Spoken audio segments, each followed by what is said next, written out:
Notre Père qui es aux cieux, que ton nom soit sanctifié, que ton règne vienne, que ta volonté soit faite sur la terre comme au ciel. Donne-nous aujourd'hui notre pain quotidien. Pardonne-nous nos fautes comme nous les pardonnons à ceux qui nous ont offensés. Ne nous laisse pas tomber dans la tentation, mais délivre-nous du mal, car c'est à toi qu'appartiennent le règne, la puissance et la gloire au siècle des siècles. Seigneur, merci. Seigneur, merci. Seigneur, merci. Seigneur, accorde-nous des cœurs d'offrande, d'obéissance, d'amour, pour recevoir ta parole en vérité et pour la vivre en sainteté. Seigneur, accorde-nous des cœurs d'offrande pour recevoir ta parole en vérité et pour la vivre en sainteté. Amen.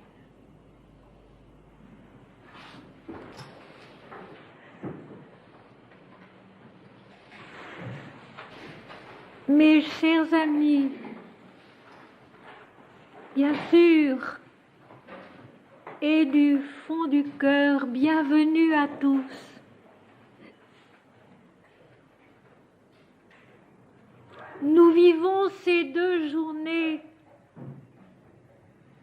dans le temps infini,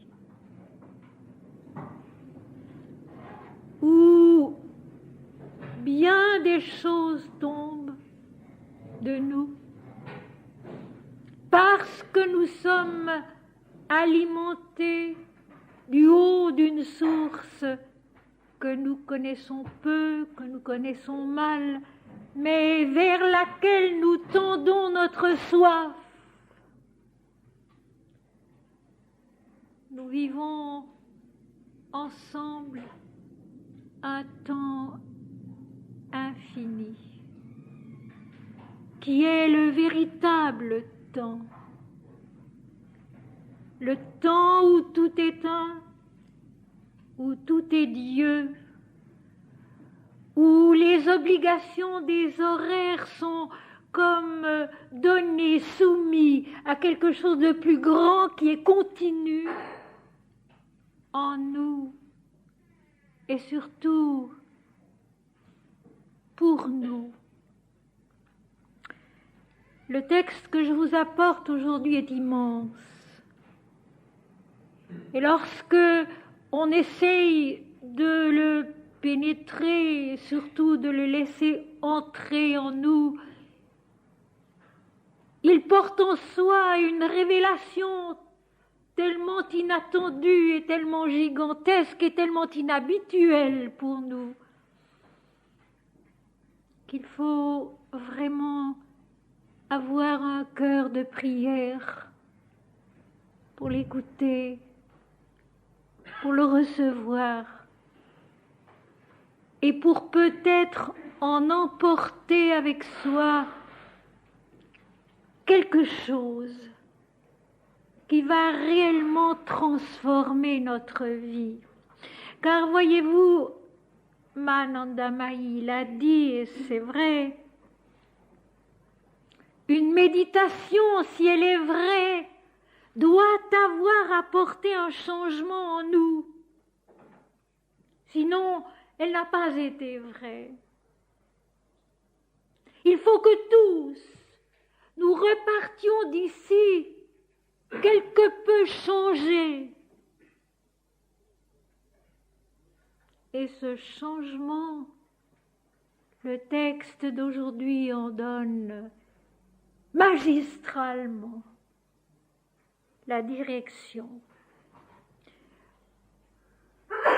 L'humanité vit une sorte de barattement où tout le plus mauvais sort avec le meilleur. Il faut que grâce à ceux qui prient et qui reçoivent les dons du Seigneur, ce barattement enfante une intelligence plus haute, une compréhension meilleure et par conséquent un amour plus vrai, plus efficace, et non pas une chute toujours plus profonde dans l'ignorance, dans la bêtise, dans l'orgueil, dans l'égoïsme. Il le faut. Et des maisons comme celle-ci essayent de garder ce qu'il y avait de bien et de permettre ce qu'il y aura de mieux. Il faut que chaque jour de notre vie, nous soyons prêts à changer un peu.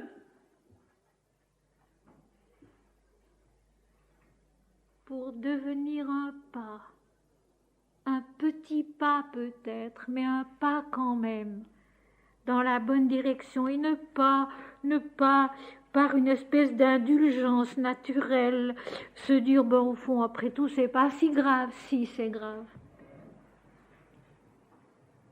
Aujourd'hui, c'est grave. Et vous le savez bien. Vous le savez bien.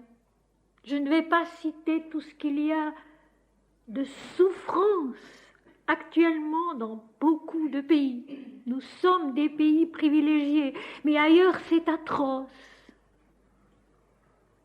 Je ne vais pas citer tout ce qui est faux, tout ce qui est violence inutile, tout ce qui est aberration et orgueil insupportable, jusque dans la religion. Ce n'est pas mon but, ce ne l'a jamais été. Mon but, c'est d'essayer d'apporter autre chose,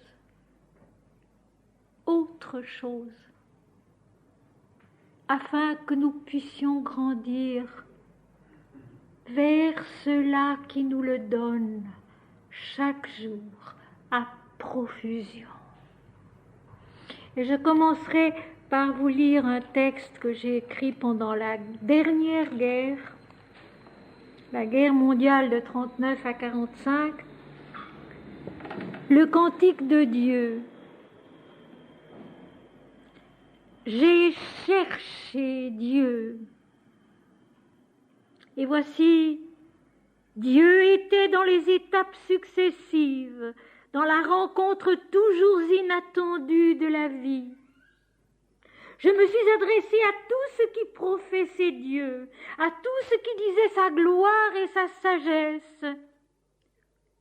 Et voici le visage qui ne trompe point, la parole qui ne dissimule point, la direction qui n'égare point et n'isole point, était au détour simple de la route, dans la supplication reconnue de mon cœur.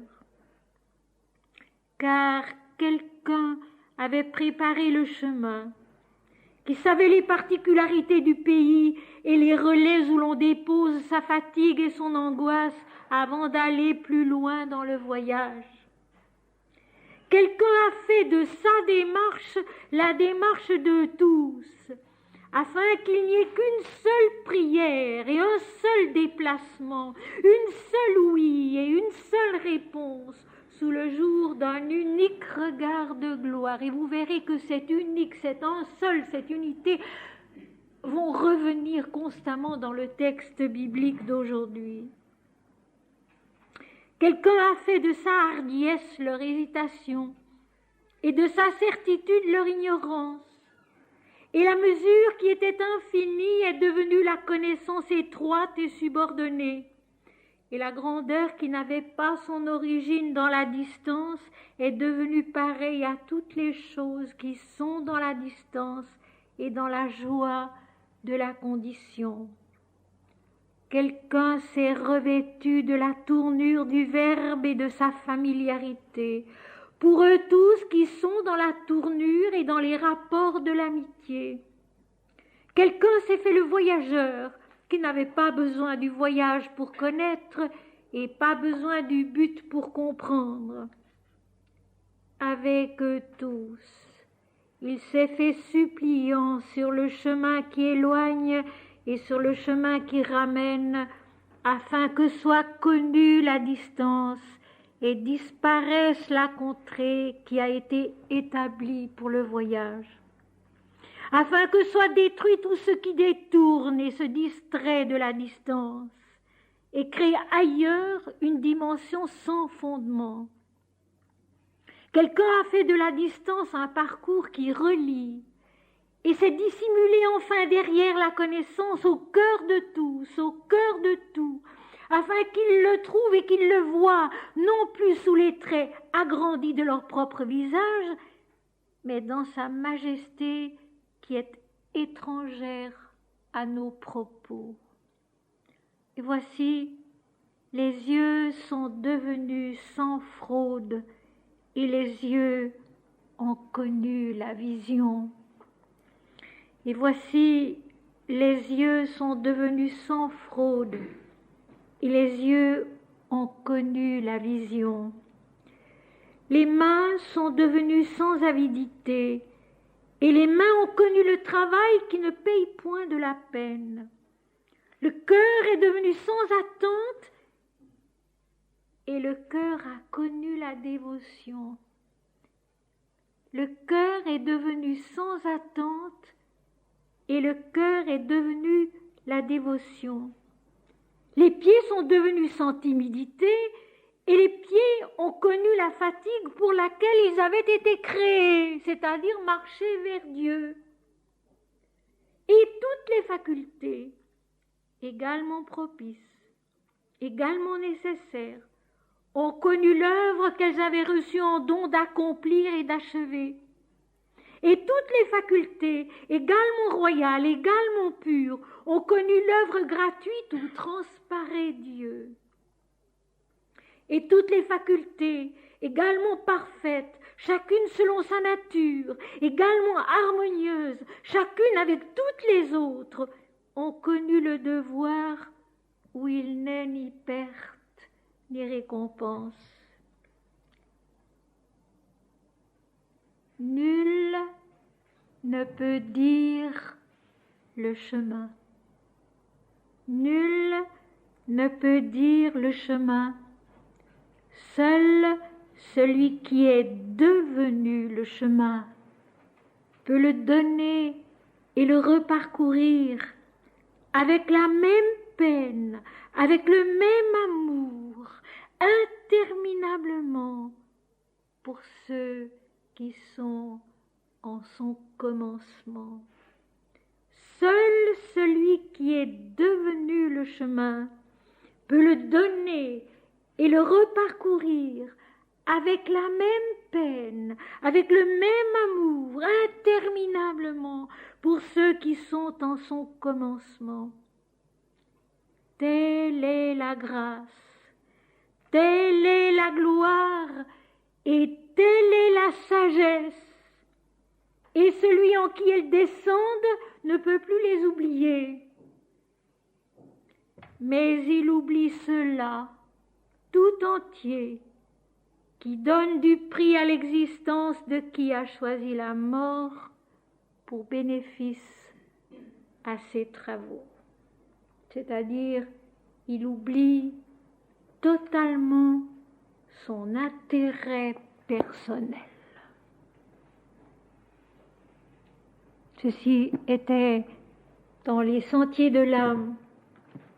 Et voici encore un très court poème tiré des vitraux du Saint-Portique dans le voilier rouge. Le chemin lumineux sur la pierre côtoie des absides pleins d'ombre. Le voyageur est seul, sous le ciel des colonnes, mais le porche est ouvert, sur le sentier de l'aube, où les vitraux bleutés sont remplis d'or. Le chemin est usé comme une vieille histoire qui tremble entre les pages vertes du destin. Il est la face où s'incrustent les nombres, et le soleil est sur sa joue, l'arête d'un matin s'incurvant vers le soir. Jadis, un grand pardon était promis aux hommes. L'autel est proche encore, à genoux dans la nuit. Jadis, un grand pardon était promis aux hommes. L'autel est proche encore, à genoux dans la nuit. Mes amis, aujourd'hui, Évangile selon saint Jean, chapitre 5, versets 16 à 31, que j'ai intitulé, bien que ce ne soit pas à cet endroit-là que Jésus l'ait prononcé, tout au moins que l'apôtre ait rapporté cette parole, « Moi et le Père, nous sommes un. Moi et le Père, nous sommes un. » Ceci se trouve dans l'Évangile selon saint Jean, chapitre 10, verset 30. Mais ici, au chapitre 5, c'est très évidemment ce que Jésus démontre, développe. En fait, nous donne. Et que nous avons tellement de peine à recevoir,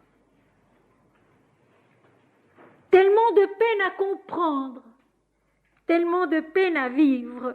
Le début, les 15 premiers versets de ce chapitre 5 racontent l'histoire de la piscine près de la porte de Jérusalem où venaient se baigner les malades et dont ils sortaient parfois guéris. Et Jésus, un jour de sabbat, avait guéri un homme qui était là, malade depuis 38 ans. C'est pourquoi les Juifs poursuivaient Jésus, parce qu'il faisait ces choses un jour de sabbat. Et vous savez qu'à bien des reprises, le Christ a eu des difficultés avec les chefs religieux de son peuple à propos de cette observance du sabbat. Alors, j'ai voulu savoir un peu ce qui en était du mot sabbat et ce qui en était du sabbat. Et effectivement, dans le dictionnaire hébreu, il y a quantité de pages d'explications. Sabbatou, en hébreu, est un mot d'ailleurs qui se retrouvait en Mésopotamie et dans d'autres pays alentours, où il était aussi respecté et dépendait des phases de la lune. Mais pour les Hébreux, le premier sens du sabbat, c'est le 7e jour. Et nous y reviendrons parce que justement ça c'est important. C'est le 7e jour. Et suivant les différentes étymologies du mot, sabbat veut dire cesser, donc cesser des occupations, cesser, ou bien sabbat veut dire célébrer, ou bien sabbat veut dire aussi purifier. Donc il y a les trois idées qui se ramènent à une seule et même: cesser le travail, vivre un certain arrêt, un certain repos pour permettre de célébrer ce jour et de se purifier. Mais alors je voudrais revenir à l'origine, à la loi qui se trouve dans le décalogue, les 10 commandements. Tu ne feras aucune œuvre ce jour-là, ni ta femme, ni tes serviteurs, etc., etc., car ce jour est le jour de l'Éternel ton Dieu, et tu célébreras et tu honoreras l'Éternel ton Dieu. Ce 7e jour est le 7e jour de la création. Au 7e jour, l'Éternel Dieu se reposa de toute l'œuvre qu'il avait faite en la créant, je vous cite le terme, et il regarde l'œuvre qu'il a créée, il voit et il pense que tout cela était très bon. Donc ce 7e jour est d'abord une contemplation de Dieu dans la création. Et le sens profond du sabbat, c'est donc un moment où l'homme, avant tout, se souvient de Dieu. Se souvient de la perfection de Dieu dans la création. Et contemple la création en se souvenant de l'Éternel et en offrant toute chose, tout son travail qu'il arrête, à Dieu. En fait, le sabbat, si on veut le ramener à quelque chose de simple et de vrai, c'est le souvenir de Dieu tout en haut, sur le 7e plan de la conscience et de la vie. Le sabbat, c'est le souvenir de Dieu sur le 7e plan de la conscience et de la vie. Dès lors, chaque jour peut être un sabbat. Tout instant peut être un sabbat. Vous savez que la Bhagavad Gita dit très bien, dans l'action, voit l'inaction, c'est-à-dire dans l'action, voit l'adoration, voit l'offrande, voit l'arrêt qui fait que tu te détournes de l'action en l'offrant à Dieu, et dans l'inaction, voit l'action. C'est-à-dire qu'au fond, les deux se ramènent à la même chose. L'action en Dieu, Dieu en l'action. Vous savez peut-être aussi, mais vous le savez probablement, comme moi je ne le savais pas d'une façon aussi précise, que peu à peu, le judaïsme a chargé le jour du sabbat de telles interdictions, de telles ordonnances, qu'il était devenu presque impossible de le respecter. Et puis surtout, ce sabbat était devenu un fardeau, au lieu d'être précisément un repos, un allègement dans lequel on pouvait s'offrir à Dieu. Et si la plupart des prophètes parlent du sabbat, respectent le sabbat, le prophète Ésaïe, lui, ne craint pas de déclarer que le Seigneur n'a aucun plaisir à ces sabbats célébrés dans le péché.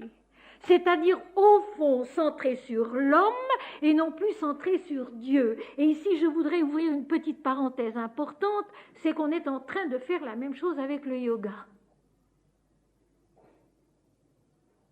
Je m'en excuse, mais c'est ainsi. Et j'en parlais hier après-midi avec le père Marius, qui m'a très bien comprise. Le yoga, c'est la concentration sur Dieu. Que ce soit le Hatha Yoga ou les autres, le centre du yoga, c'est Dieu. Et vous connaissez la parole de Swami Vivekananda, le yoga sans Dieu, c'est comme la tragédie de Hamlet sans Hamlet. Donc le yoga sans Dieu n'a pas de sens. Or, en quelques 40 années, l'Occident a fait du yoga quelque chose qui est centré sur l'homme, sur le bien-être de l'homme, et non pas seulement l'homme actuel, mais l'homme passé, les vies passées, et que sais-je encore. Et le yoga est totalement faussé, c'est devenu un mensonge. Sauf peut-être dans quelques petits groupes qui s'efforcent de garder au yoga sans bien le connaître, parce que ça s'est perdu dans le fouillis des publications et des affirmations et des écoles de toutes sortes, s'efforcent de se souvenir du yoga au début, lorsqu'il est arrivé chez nous en 1920, en 1930, et qu'on savait encore que le yoga, c'était une concentration de l'être entier, du corps déjà, sur Dieu. Mais ça, on l'a oublié maintenant. Et le yoga est devenu un commerce, et le yoga est devenu le centre d'une publication éhontée, alors que la propagande dans le yoga est interdite dans l'Inde, et l'Inde elle-même a été infestée par ce qui se passe ici, si bien que le yoga n'est plus du tout ce qu'il était et ce qu'il est, millénairement. De même, le sabbat est devenu une espèce de contrainte, de manière de dominer sur les hommes, mais plus du tout l'arrêt, le repos, où l'on peut célébrer Dieu, où l'on peut se purifier en se souvenant de Dieu. Ce 7e jour, qui est le plan supérieur de la conscience et de la vie incarnée, ce 7e plan qui se souvient de Dieu, et ceci peut être à chaque instant. Chaque instant, nous pouvons être, tout en travaillant, centrés tout en haut sur Dieu, et cet instant-là, c'est le sabbat. Et l'œuvre de Jésus qui guérit un jour de sabbat, il est concentré en Dieu, il est uni avec Dieu, et il guérit en union avec Dieu, c'est un véritable sabbat.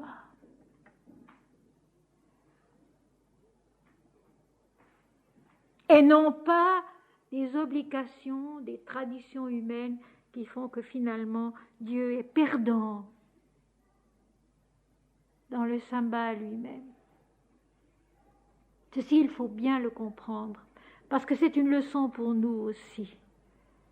Le sabbat n'est pas quelque chose de spécifiquement juif. Déjà, historiquement, ce n'est pas vrai. Le sabbat a été célébré dans beaucoup de peuples différents et dépendait justement des phases de la lune. Le judaïsme, lui, aurait dû se souvenir que le sabbat, c'était le 7e jour de la création où Dieu contemple sa création dans la perfection, et donc où l'homme doit s'efforcer de contempler Dieu dans la création, dans sa perfection. Tout est un, tout est Dieu. Seigneur, parle, me voici pour être à toi, pour faire ta volonté. Donc, notre verset 16, les Juifs poursuivaient Jésus parce qu'il faisait ces choses le jour du sabbat. Puisque le jour du sabbat, on n'avait pas le droit de se laver, on n'avait pas le droit de faire ceci, on n'avait pas le droit de faire cela, mais on avait pourtant le droit de beaucoup manger. Le résultat, c'est qu'on préparait d'énormes repas la veille. Bon. Tandis que dans l'Inde, on n'a pas le droit de se présenter devant Dieu sans s'être lavé.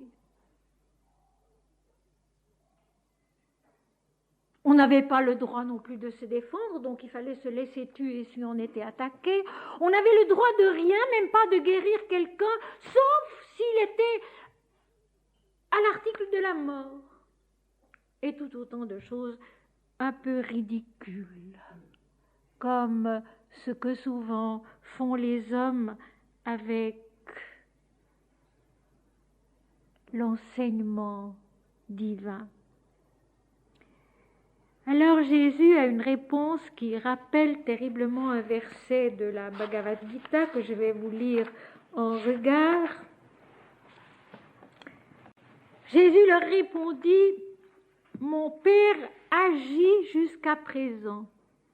Moi aussi, j'agis. Mon Père agit jusqu'à présent.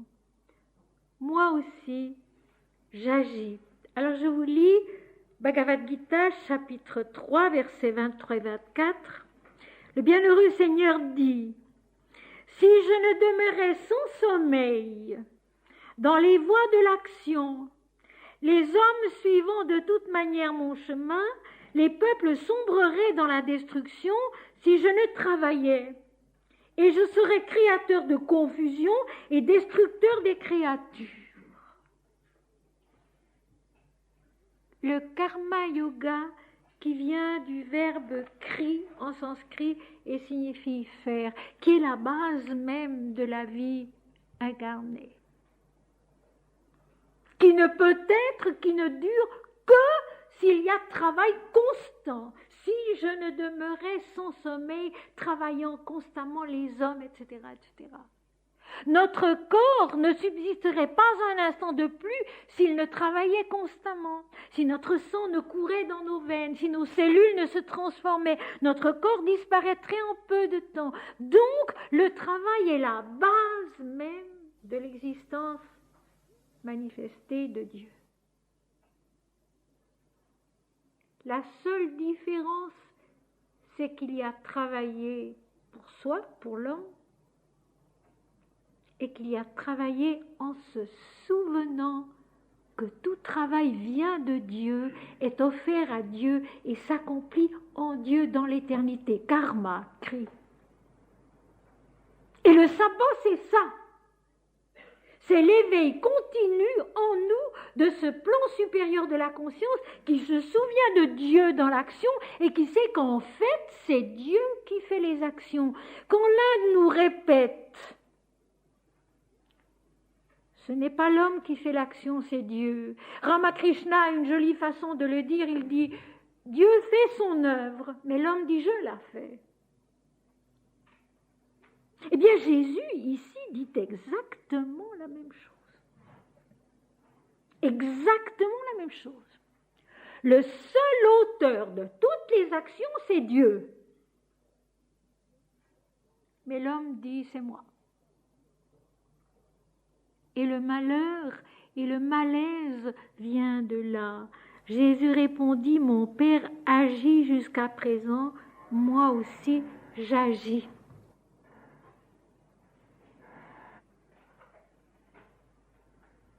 L'action vient du Père, demeure dans le Père, retourne au Père, trouve sa plénitude, sa vérité, sa beauté, sa bonté dans le Père.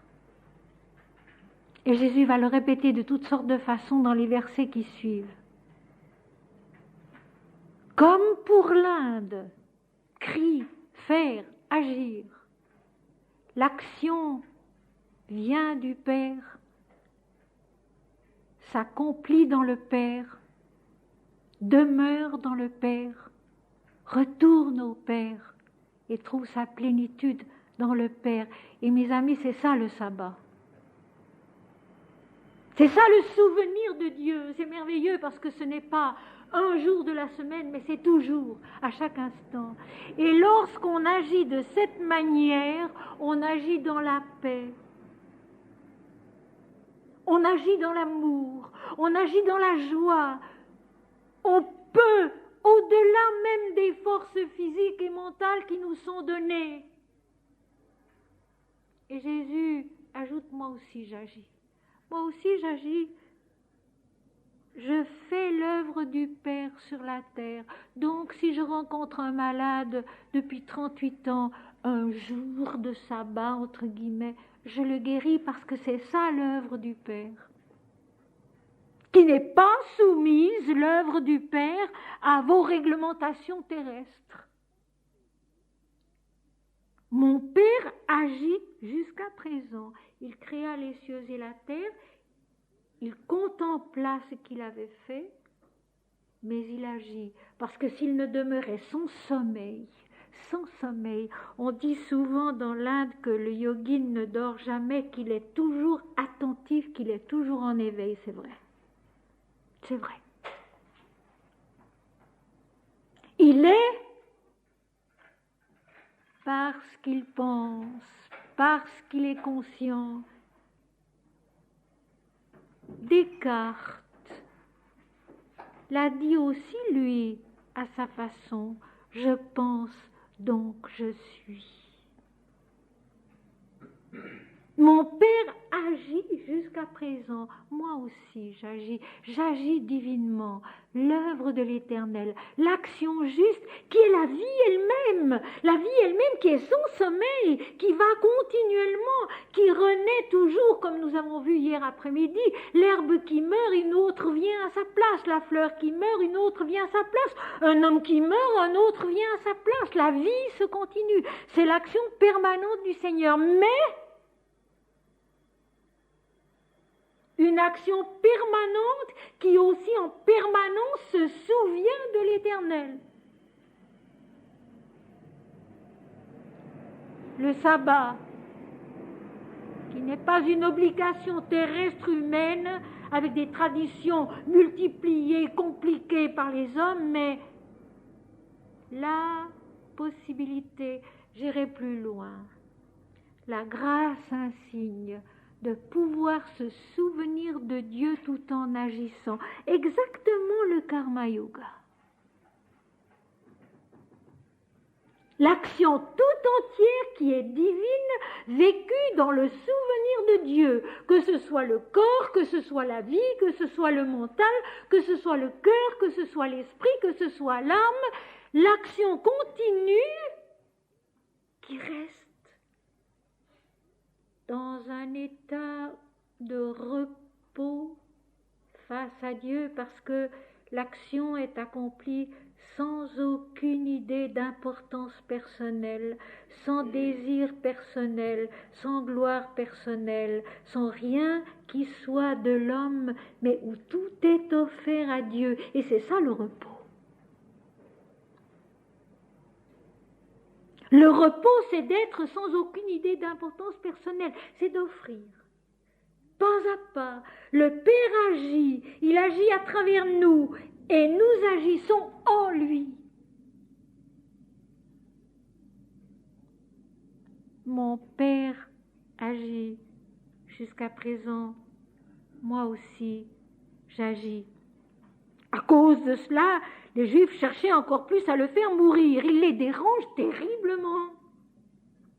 Non seulement parce qu'il violait le sabbat, alors qu'il l'accomplit justement, mais parce qu'il appelait Dieu son propre Père, se faisant lui-même égal à Dieu. Le mental dualiste, absolument incapable de concevoir, de comprendre la fusion de l'unité. Déjà dans le sabbat, incapacité de comprendre que ce sabbat, il est une loi intérieure de la vie. Un repos indispensable qui est l'abandon, la contemplation, la consécration de soi à l'Éternel qui est l'auteur de toutes les actions. À cause de cela, les Juifs cherchaient encore plus à le faire mourir. Jésus les dérange. Il dit des choses qui contredisent et anéantissent tellement leur enseignement par lequel ils dominent le peuple, le tiennent asservi à leurs règles, à leurs commandements qui ne sont plus de Dieu, qu'ils veulent faire taire Jésus. Mais on ne peut pas faire taire la vérité. La vérité, elle est dans la vie. Elle est la vie elle-même. Et elle renaît toujours et elle revient toujours, humblement, patiemment, doucement, mais elle revient toujours. Elle revient toujours nous tirer l'oreille et nous dire, écoute, c'était faux. La vérité, c'est ça. La vérité, elle est dans la vie concrète, dans ce travail ininterrompu de Dieu lui-même pour que la vie concrète soit. Chercher à faire mourir Jésus, c'est-à-dire surtout à le faire taire et à le faire oublier, ce que bien sûr ils n'ont pas pu réussir. Non seulement parce qu'ils violaient le sabbat, eux qui ne comprennent pas que le sabbat, c'est une concentration sur Dieu dans tout ce que l'on fait, un don de soi à Dieu dans tout ce que l'on fait et tout ce que l'on est. Alors pour eux, ils le violaient. mais parce qu'il appelait Dieu son propre Père, se faisant lui-même égal à Dieu. Cette jubilation de l'âme qui est en Jésus et qui fait qu'il peut dire « Moi et le Père, nous sommes un ». Cette jubilation de l'âme qui est en Jésus et qui fait qu'il peut dire « Moi et le Père, nous sommes un ». Et à ce propos, maintenant, j'aimerais juste passer un instant au prophète Ésaïe, qui, lui, dit du sabbat des choses essentielles et admirables. Chapitre 58, versets 13 à 14. Écoutez bien parce que c'est très beau. Si tu retiens ton pied pendant le sabbat pour ne pas faire ta volonté en mon saint jour, si tu fais du sabbat tes délices pour sanctifier l'Éternel en le glorifiant, et si tu honores l'Éternel en ne suivant pas tes propres voies, en ne te livrant pas à tes penchants et à de vains discours, alors tu mettras ton plaisir en l'Éternel et je te ferai monter sur les hauteurs du pays, je te ferai jouir de l'héritage de Jacob ton père, car la bouche de l'Éternel a parlé. C'est fabuleux. C'est fabuleux. Parce qu'Ésaïe met le doigt sur la vérité du sabbat et sur l'erreur de l'homme. Je relis. Si tu retiens ton pied pendant le sabbat pour ne pas faire ta volonté en ce saint jour. Vraiment, la notion de l'absence d'idée d'importance personnelle, tout est là, et Ésaïe le dit déjà. Si tu retiens ton pied, non pas pour faire une action comme celle de Jésus qui est allé guérir le paralytique depuis 38 ans, ou pour quelque œuvre utile à la vie tout simplement, mais si tu retiens ton pied pour ne pas faire ta volonté en mon saint jour.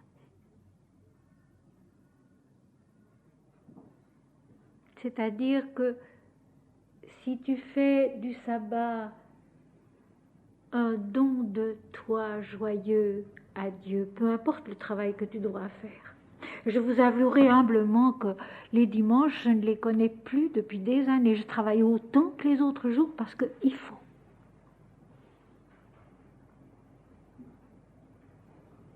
Ce 7e jour du repos, il y a des années que je ne le connais plus. Je n'arrive pas à faire tout ce que j'ai à faire en 6 jours. Je suis obligée de continuer le dimanche. Ça n'empêche pas que ce jour-là, je ne fais pas ma volonté. Je fais ce que je dois. Je le fais en l'offrant.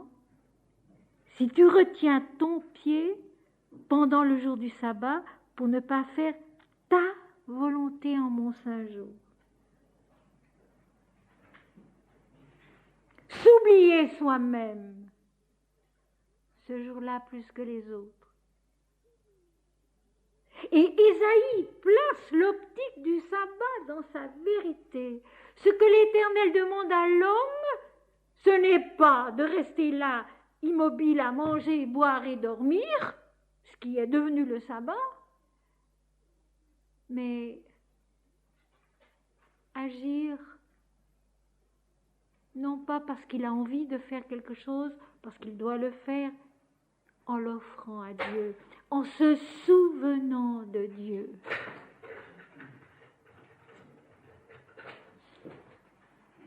Si tu retiens ton pied pendant le sabbat pour ne pas faire ta volonté, que ta démarche soit la mienne et offerte à moi, si tu fais du sabbat tes délices,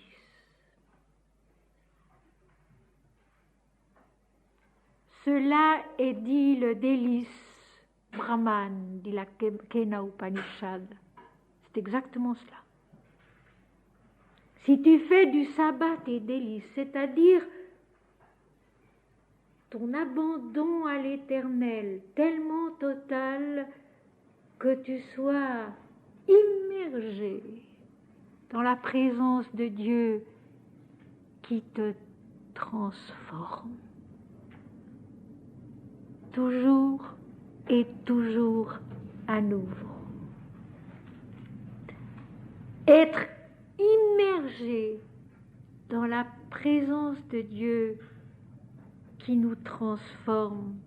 Si tu fais du sabbat tes délices, or les délices, mes amis, ce n'est pas de se souvenir de 150 règles qu'il faut tâcher de respecter ce jour-là.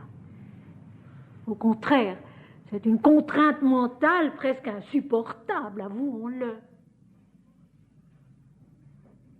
Mais le dimanche, le sabbat, n'importe quand, à n'importe quel moment de la nuit et des jours, où tout à coup nous faisons, nous vivons, nous agissons, mais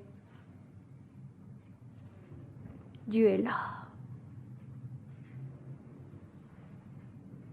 Dieu seul.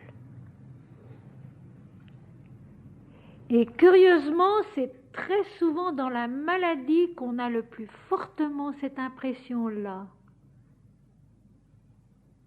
Où tout d'un coup, même la douleur est sans importance, même les soucis que provoque l'arrêt du travail sont sans importance.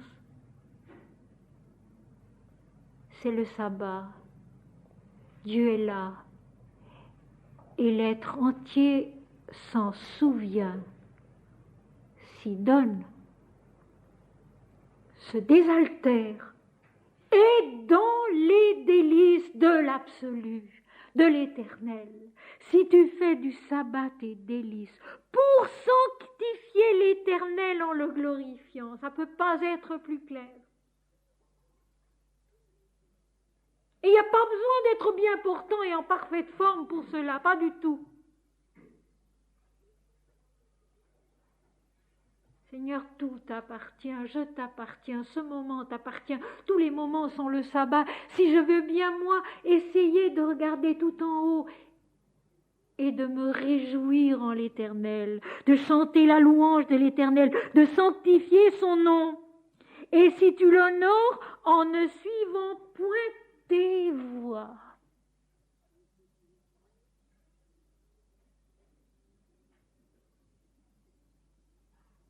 Nos dimanches en général sont bourrés de projets que nous avons de faire ceci, de faire cela. C'est très bien.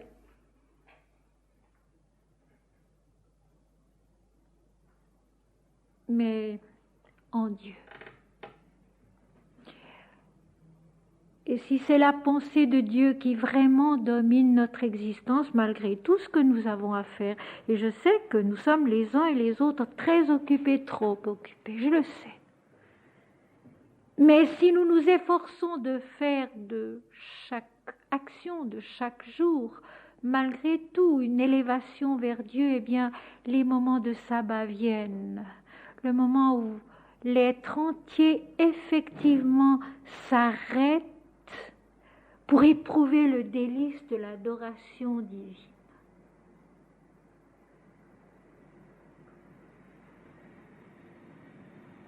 Si tu fais du sabbat tes délices pour sanctifier l'Éternel en le glorifiant, et si tu l'honores en ne suivant pas tes voies, en ne te livrant pas à tes penchants et à de vains discours, donc à ce que je veux moi, à ce que je désire moi, en ne suivant pas tes penchants, en ne te livrant pas à de vains discours. Il faudra retenir ce passage. Ésaïe 58, versets 13 et 14. Il est fabuleux ce passage, parce qu'il met les choses en place parfaitement.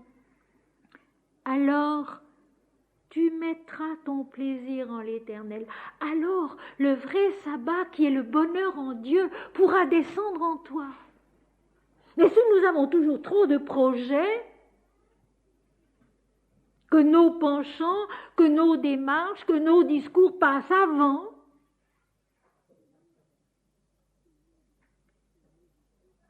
le sabbat ne peut pas venir à nous, parce qu'en fait, le sabbat vient à nous de Dieu, de la part de Dieu.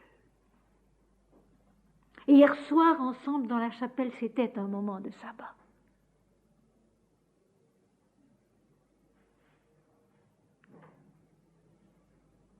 C'était un moment où Dieu était là. Et où tout était arrêté, sauf cette louange, cette glorification, où tous nos penchants personnels, où tous nos désirs personnels avaient disparu, et où Dieu était notre délice. Alors tu mettras ton plaisir en l'Éternel, alors tu goûteras le plaisir d'être à Dieu, de vivre en Dieu.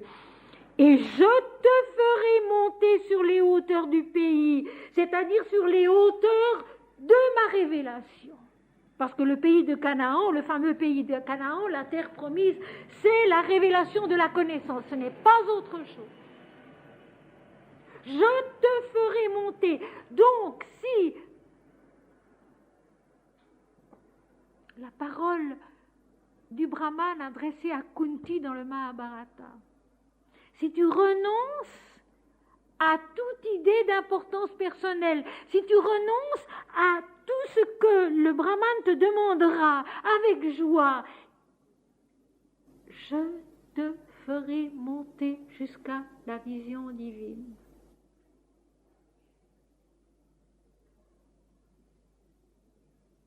Ce pays de Canaan, ce pays de la révélation, dans lequel naîtra le Christ, le Fils de Dieu, la révélation de Dieu en l'homme, je te ferai monter jusqu'à la vision divine, jusqu'à la connaissance de l'Éternel, sur les hauteurs du pays, le sommet de la conscience et de la vie où seul Dieu est. Je te ferai jouir de l'héritage de Jacob, ton père, c'est-à-dire que je t'apporterai la promesse, l'héritage divin de l'homme, parce que le seul héritage de l'homme, c'est le divin. Je te ferai jouir, les mots sont forts. Tu connaîtras la joie de l'héritage, la joie de la connaissance, la joie de la fusion avec Dieu. Comme le Christ dit, moi et le Père, nous sommes un. Car la bouche de l'Éternel a parlé.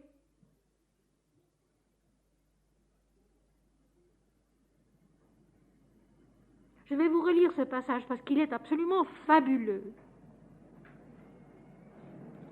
Si tu retiens ton pied pendant le sabbat, pour ne pas faire ta volonté en mon saint jour, si tu fais du sabbat tes délices, pour sanctifier l'Éternel en le glorifiant, et si tu l'honores en ne suivant point tes voies, sans aucune idée d'importance personnelle, de désir personnel, en ne te livrant pas à tes penchants et à de vains discours, alors tu mettras ton plaisir en l'Éternel, et je te ferai monter sur les hauteurs du pays. Je te ferai jouir de l'héritage de Jacob ton père, non pas d'un héritage terrestre d'une terre, d'un pays, mais l'héritage de la connaissance à laquelle l'humanité tout entière naît peu à peu au cours des siècles. Et malgré toutes les abominations de notre époque, mes amis, nous y sommes dans cette croissance.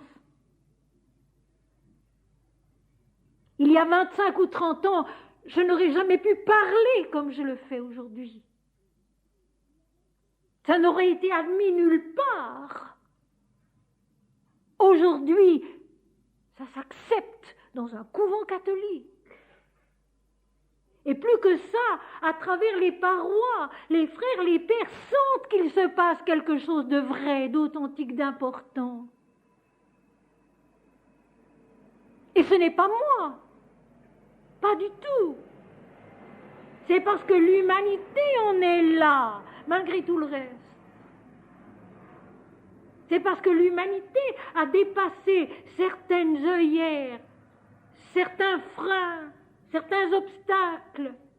C'est parce que Ganesha a travaillé. C'est parce que malgré tout, une certaine intelligence supérieure des textes commence à poindre. Oh, pas beaucoup, mais commence à poindre.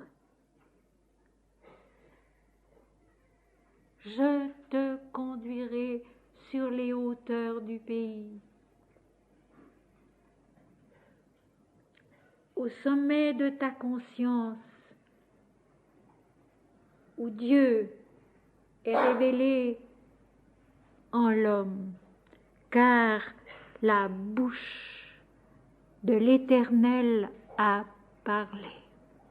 Dans les hymnes védiques, c'est la bouche d'Agni qui parle, c'est la bouche d'Indra qui parle, la bouche, l'incarnation, la manifestation de l'Éternel dans un monde créé, qui a parlé pour dire une telle vérité. Tout le début du chapitre, vous le verrez, ce ne sont que des accusations contre les erreurs commises par le peuple d'Israël. Mais il y a ces quelques versets. C'est fabuleux. Et c'est d'autant plus fabuleux que c'est tellement ancien et que c'est d'aujourd'hui. Exactement la même chose.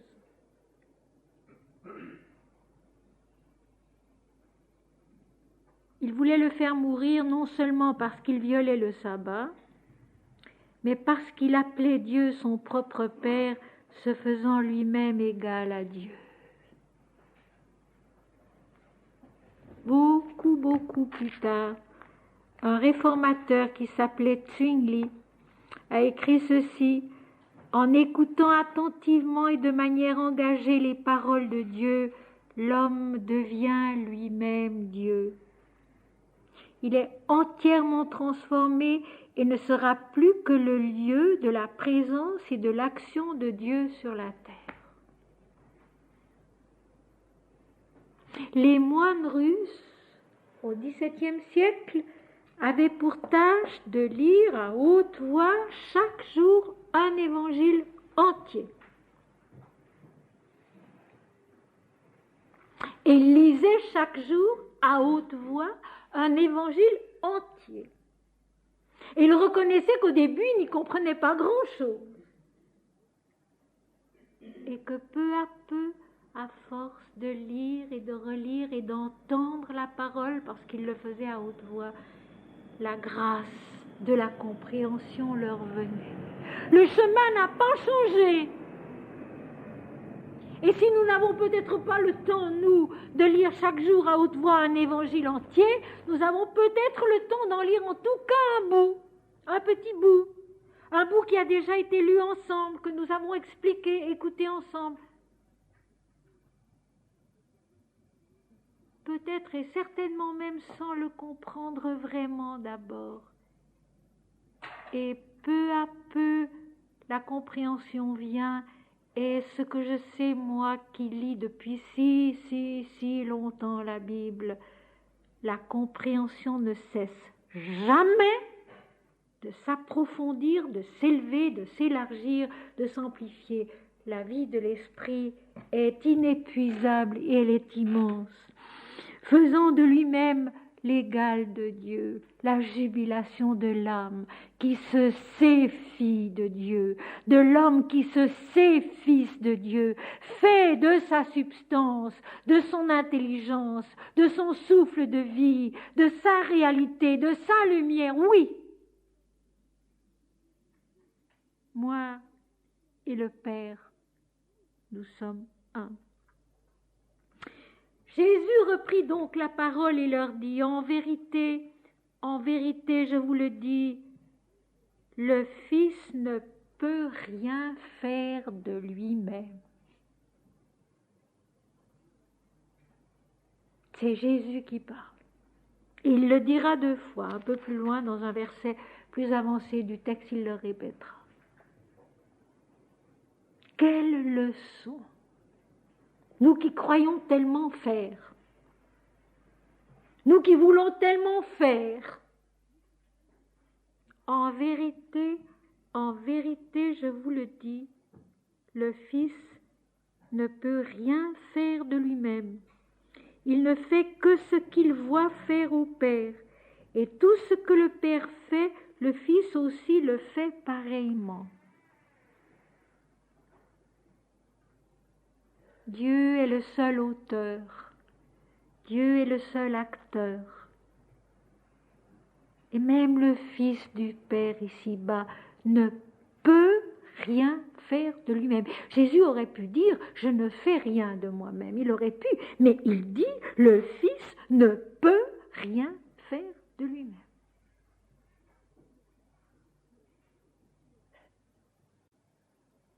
Cette conscience de l'origine, cette conscience du commencement, toujours, à chaque pas, ça c'est le sabbat, mes amis. Ça c'est le sabbat.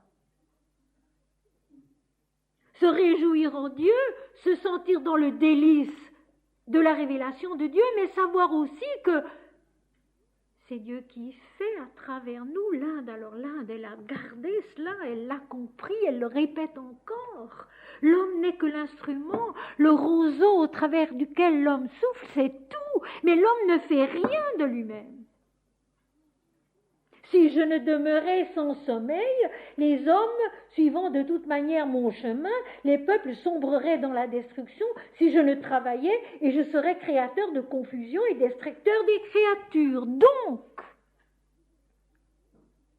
en vérité, amen, amen, dit l'hébreu, qui veut dire de l'autorité de.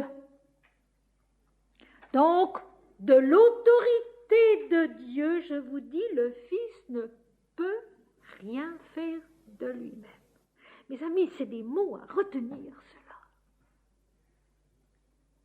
Pour les laisser peu à peu vivre en nous, travailler en nous et nous enfanter à une toute autre attitude. Nous avons besoin d'être changés, c'est vrai. Et tous, pas l'un plus que l'autre. C'est pourquoi, depuis très longtemps, en raccourci, j'ai pris l'habitude de me répéter, non pas moi, Seigneur, mais toi seul. C'est commode à dire, c'est court, c'est simple. Non pas moi, Seigneur, mais toi seul. Surtout quand je n'arrive plus. Surtout quand le temps manque. Surtout lorsque les obligations et les charges s'accumulent et que réellement je ne vois plus, même en me couchant à 1h du matin tous les soirs, je ne vois plus, je ne sais plus comment je vais pouvoir faire. Non pas moi, Seigneur, mais toi seul. Et les choses se font.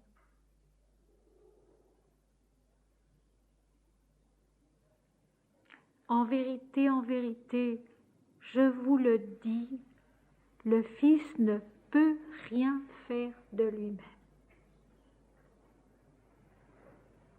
Je trouve que c'est magistral parce que c'est quelque chose que nous ne comprenons pas, c'est quelque chose que nous n'acceptons pas.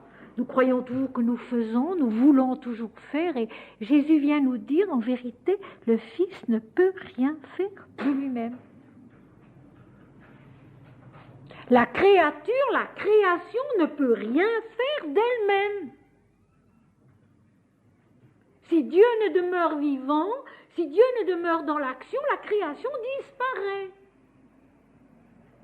Et ce n'est pas parce que Jésus guérit des malades et fait des choses que nous sommes incapables de faire qu'il dit cela. C'est parce que c'est vrai d'une façon absolue. Et en effet, quand l'homme veut agir par lui-même, il fait des bêtises. Il agit faux. Le Fils ne peut rien faire de lui-même. Il ne fait que ce qu'il voit faire au Père. Non pas moi, Seigneur, mais toi. Le Père est devant, il montre, il dirige, il instruit par sa parole, par son nom, par le chant de son nom. Il donne l'intelligence, il donne la faculté, il donne la force, il donne aussi surtout la justesse de l'action. La justesse de l'action. L'action qui est bonne pour chacun et pour tous. L'action qui est juste, c'est-à-dire qu'elle va dans la direction des hauteurs du pays et elle ne descend pas vers les fonds de l'ignorance, de l'égoïsme et de l'orgueil. Le Fils voit et le Fils fait pareillement, c'est-à-dire impersonnellement. Mes amis, la grande difficulté de l'Occident, c'est ça. Malgré tout, malgré la révélation de la Trinité, trois en un, le Père, le Fils, le Saint-Esprit, qui sont un indivisiblement, l'Occident vit dans la personnalité. Il adore une personne qui est Dieu, il adore une personne qui est Jésus, il adore le Saint-Esprit, qui est encore quelque chose d'à part, alors que c'est un seul et le même, qui agissent pareillement ensemble. Et agir selon Dieu, c'est agir impersonnellement. Non pas moi, Seigneur, mais toi seul.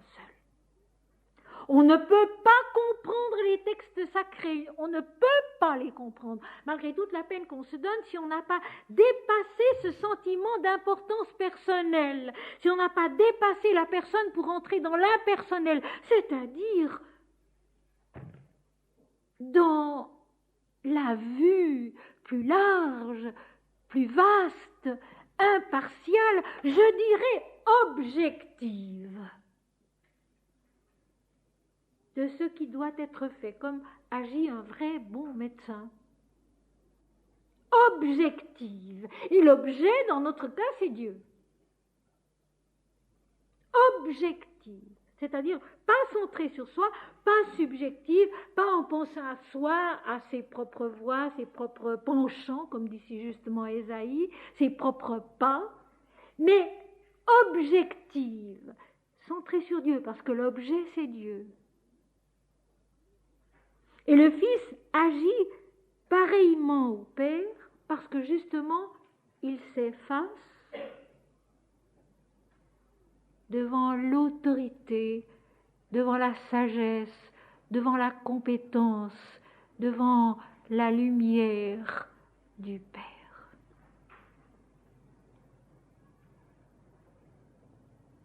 C'est la grande délivrance que Jésus apporte.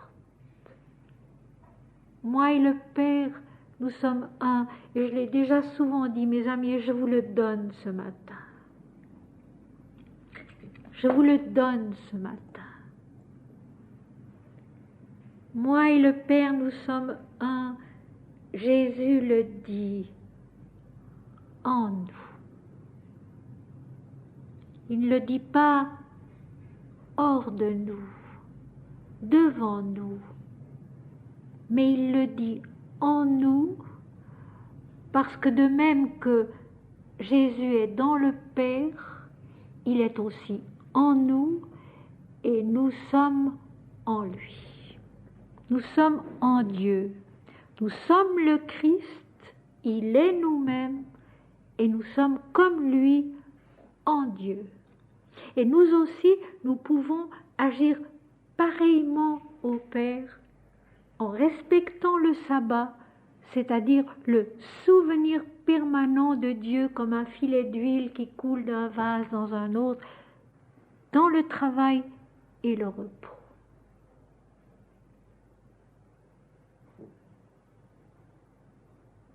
Cadeau du dimanche. Cadeau du dimanche. Moi et le Père, nous sommes un. Jésus le dit en nous. L'apôtre Paul, qui lui aussi est un visionnaire, a écrit « Christ est l'image du Dieu invisible, le premier-né de toute la création, celui en qui, par qui, pour qui toute chose subsiste et progresse. » Moi et le Père, nous sommes un, Jésus le dit, en nous. Et nous aussi, nous pouvons grandir vers les hauteurs du pays en faisant de l'Éternel notre délice et en dépassant nos penchants personnels pour agir pareillement au Père, en union avec lui, à chaque instant, dans ce souvenir supérieur de Dieu qui plane au-dessus de tout ce que nous sommes, de tout ce que nous faisons, et qui est le vrai dimanche, le vrai sabbat. Je rappelle qu'au début de ce verset, Jésus dit « en vérité, je vous le dis ». Donc, de l'autorité du Père, je vous dis. Le Fils ne peut rien faire de lui-même. L'homme ne peut rien faire de lui-même. Il fait ce qu'il voit faire au Père. Et il le fait pareillement. La liaison est parfaitement rétablie. L'alliance de l'Éternel avec son humanité, avec sa création, cette alliance qui est immuable, toujours agissante, et qui se résume par ces paroles si belles et si simples. Moi et le Père, nous sommes un. Car le Père aime le Fils et lui montre tout ce qu'il fait, et lui montrera des œuvres plus grandes que celles-ci, afin que vous soyez dans l'étonnement. Car le Père aime le Fils.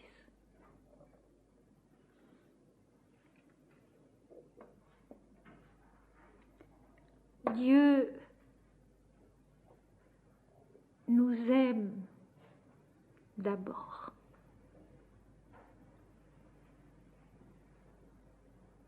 L'amour vient de Dieu. Il ne vient pas de l'homme. L'amour le vrai. L'amour qui n'est pas une possession, un attachement, pas du tout.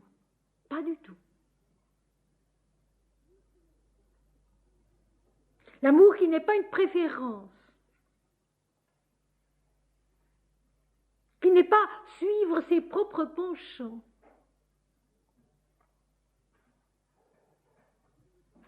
L'amour qui est le vrai sabbat, le vrai dimanche. La fusion avec Dieu. Qui aime et qui nous donne la faculté d'aimer. D'aimer non pas pour nous-mêmes, mais d'aimer pour l'autre.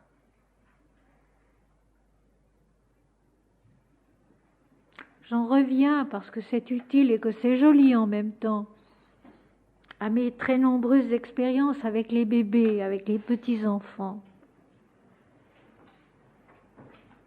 Si on aime un tout petit pour soi-même, pour son plaisir, pour ses propres penchants, les rapports sont difficiles, chaotiques.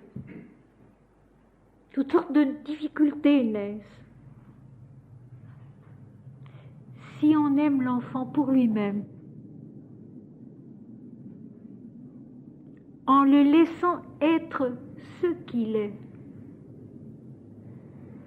en l'accompagnant, sans le connaître vraiment, mais en le découvrant peu à peu, mais en le laissant libre d'être ce qu'il est, même tout petit. Très curieusement, il a confiance, même s'il a 6 semaines. Très curieusement, il a confiance. Il sent que la grande personne à côté de lui sait. Parce que justement, elle l'aime pour lui et le laisse être ce qu'il est. Et les rapports sont bons, et les rapports sont faciles, et il n'y a pas de cris, et il n'y a pas de dispute, rien. un sourire, un encouragement, effectivement une compréhension. Au fond, de même que le Fils agit pareillement au Père, la mère agit pareillement à Dieu vis-à-vis de l'enfant. Et être maman, c'est un état de grâce quand on sait bien le vivre ainsi. Quand on sait bien voir dans l'enfant qu'il vient d'ailleurs et qu'il le porte encore sur lui, ça se voit encore, ça se sent encore, qu'il se trouve tout d'un coup dans un monde qui n'est pas facile du tout à appréhender et dans lequel il a de la peine à s'installer, ça c'est sûr. Alors si on vient tout de suite lui imposer nos façons de voir, nos façons d'être, il est perdu et il crie. Si on l'accepte comme il est, si on le respecte comme étant un enfant de l'Éternel et non pas de nous-mêmes, un délice de l'Éternel et non pas un objet à nous, à ce moment il est à l'aise, il peut être ce qu'il est, il apporte ce qu'il apporte de l'éternité parce qu'il en vient. J'ai conçu un fils avec l'aide de l'Éternel, diront les femmes de l'Ancien Testament. Mais ça c'est une chose oubliée dans l'ensemble aujourd'hui. L'enfant est à l'aise et il s'épanouit parce que le Père aime le Fils. Le Père aime sa créature, aime sa création. Et il l'aime en lui laissant toute sa liberté de vie manifestée de lui, mais dans des formes, des noms, des devenirs qui ne sont pas l'absolu. Mais l'Éternel Dieu respecte cela, l'observe,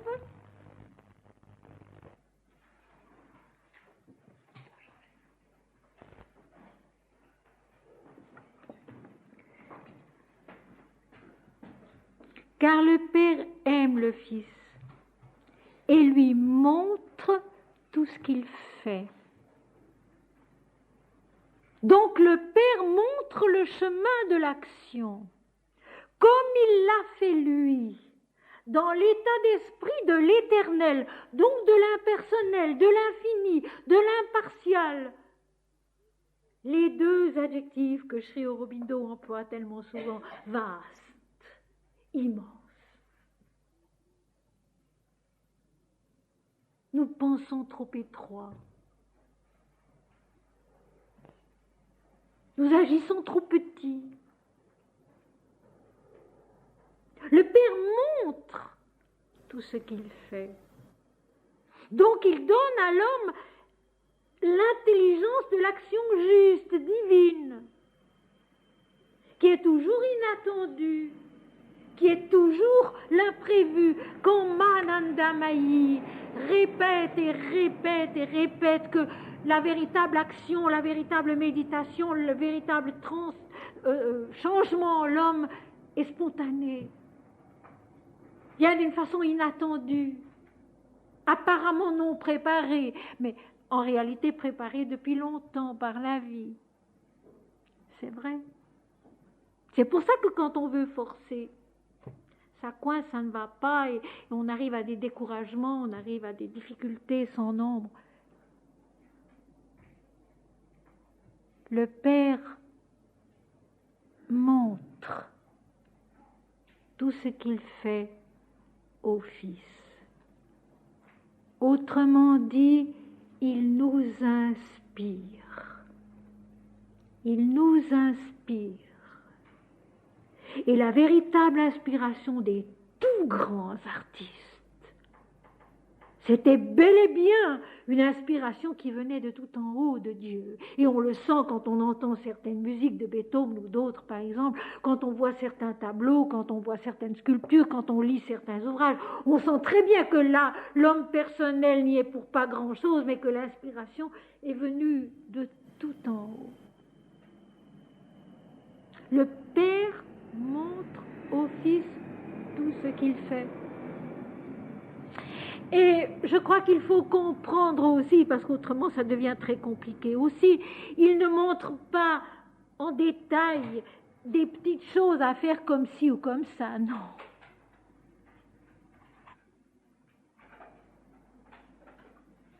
Il donne l'état d'esprit juste, il donne l'état d'esprit juste qui fait que l'homme et Dieu sont un. Et que ce que fait l'homme, il ne s'y attendait même pas, ça se fait parce que lui-même, il s'est retiré et que Dieu peut agir, faire à sa place. Et ça n'est pas tellement difficile, mais ça demande de notre part une attention constante. Oh, mes amis, n'imaginons jamais, jamais que nous avons acquis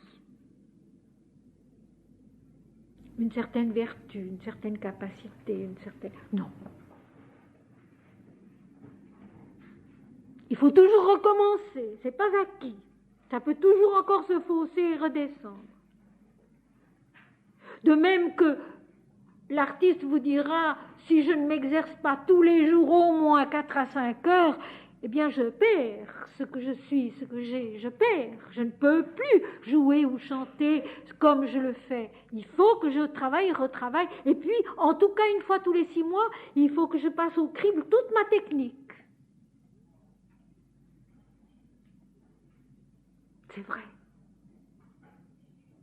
Nous devons, nous aussi, très souvent, passer au crible toute notre façon d'être par rapport à l'Éternel. Et c'est pour ça que j'ai tellement insisté sur le sabbat, sur la véritable signification du sabbat, parce que c'est là qu'il faut retourner. C'est le vrai sens du sabbat, se ressourcer, pour employer un mot moderne. Se ressourcer, mais non pas selon nos penchants, nos discours, nos envies, nos pas, mais en faisant nos délices de ce repos, de cet abandon à Dieu qui va nous conduire sur les hauteurs du pays. Contempler Dieu qui agit et recevoir de lui la bonne manière d'agir pareillement. Il ne fait que ce qu'il voit faire au Père, et tout ce que le Père fait, le Fils le fait pareillement. Le Père aime le Fils et lui montre tout ce qu'il fait, et il lui montrera des œuvres plus grandes que celles-ci, afin que vous soyez dans l'étonnement. Quelles sont ces œuvres plus grandes que le Père va montrer?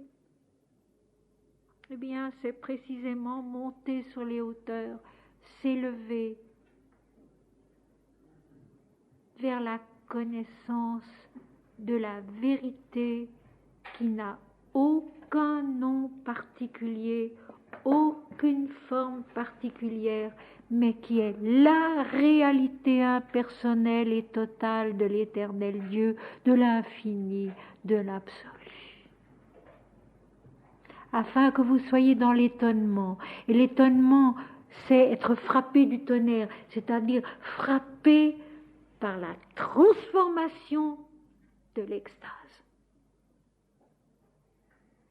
Parce que l'extase nous transforme. Elle est quelque chose qui fond sur nous, qui nous immerge, qui nous submerge et dont nous sortons transformés. Là encore, pas définitivement. Tout le travail reste à faire. Mais le travail est devenu possible. Tout le travail reste à faire. Toujours. Mais le travail est devenu possible. Pourquoi ? Parce qu'il y a eu abandon de l'homme et que l'Éternel qui aime le Fils, qui aime l'homme, a repris du haut de l'esprit possession de lui. L'homme appartient à Dieu et désormais ne peut plus appartenir à quoi que ce soit d'autre. Il ne peut plus rien faire de lui-même. Il ne peut faire que ce qu'il voit faire au Père. C'est cette impossibilité humaine, terrestre, qui devient la toute possibilité divine qui est la transformation de l'homme. Non pas moi, Seigneur, mais toi seul. Alors les questions tombent, les perplexités tombent, parce que on sait que Dieu répondra, mais qu'il répondra à sa façon, dont nous ne devons rien prévoir. Et que désormais nous agirons non plus du tout parce que nous voulons agir d'une certaine façon, nous voulons penser et parler d'une certaine façon, mais parce que nous ne pouvons plus faire autrement que d'agir, de parler, d'écrire autrement que ce que Dieu nous donne à faire. Je me rappelle très bien le moment où l'écrivain humain est mort en moi. Je me rappelle très bien de ce moment-là. Parce que depuis très jeune, j'étais un écrivain, j'étais un poète. Puis il y a eu un moment où cet écrivain, ce poète humain est mort. Je me rappelle très bien de ce moment-là. Et pendant 13 ans, je n'ai plus pu reprendre ma plume.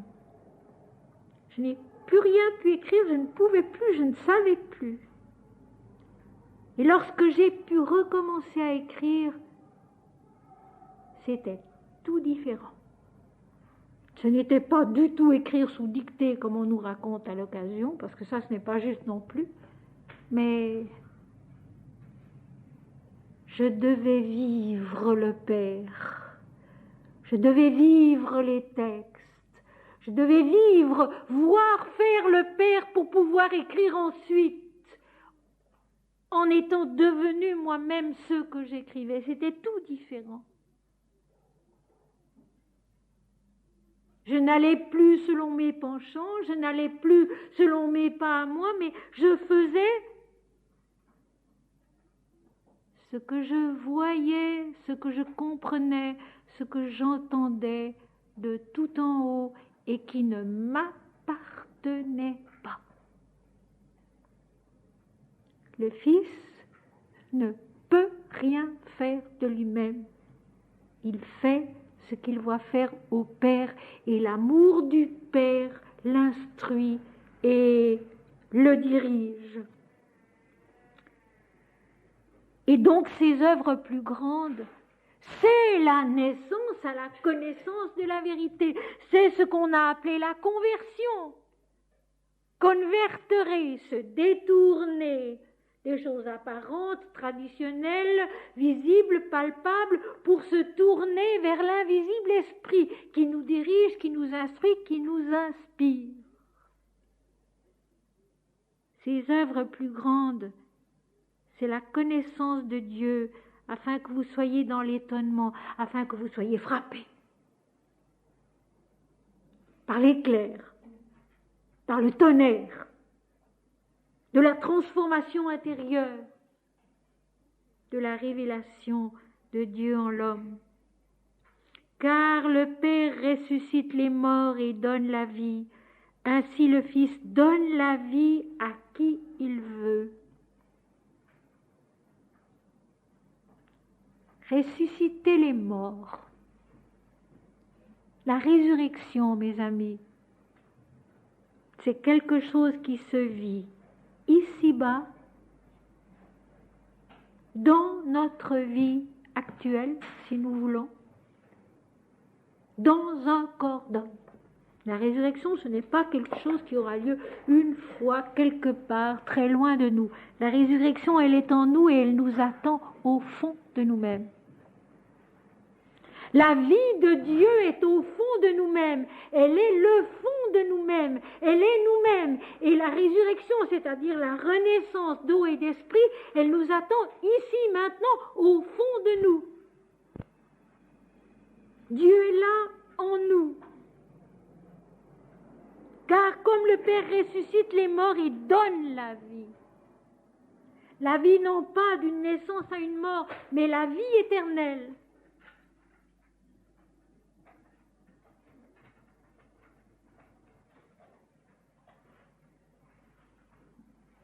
Donne la vie sans adjectif, la vie qui est, et la vie qui ne cesse jamais. La résurrection des morts, c'est la renaissance intérieure à la connaissance de la vie qui est Dieu, en laissant tomber tout ce qui est mortel en nous. Je reprends la phrase si belle de l'un des hymnes védiques adressés à Agni. L'homme est mortel, donc perfectible, susceptible de renaître intérieurement. Et dans une seule et même vie, nous renaissons d'innombrables fois. La réincarnation, c'est quelque chose d'actuel, de constant, même physiologiquement, c'est vrai. Une renaissance, une résurrection, ici, maintenant, ici-bas. Il n'y a pas besoin d'attendre d'avoir passé la mort et d'être rené dans une autre vie et de peut-être être ressuscité une fois, non. La résurrection, c'est la renaissance d'eau et d'esprit, c'est-à-dire la naissance à la connaissance véritable de Dieu, qui est l'Éternel en nous.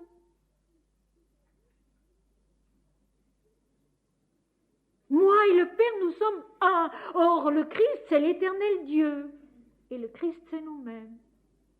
Et dans l'Inde, on vous dira, la Mère divine est la fille de l'absolu, la première née de la création, et elle enfante les mondes et elle se met elle-même dans les mondes. C'est donc exactement la même chose. Et vous savez, c'est la même chose parce que s'il y a une vérité, elle ne peut pas être autre.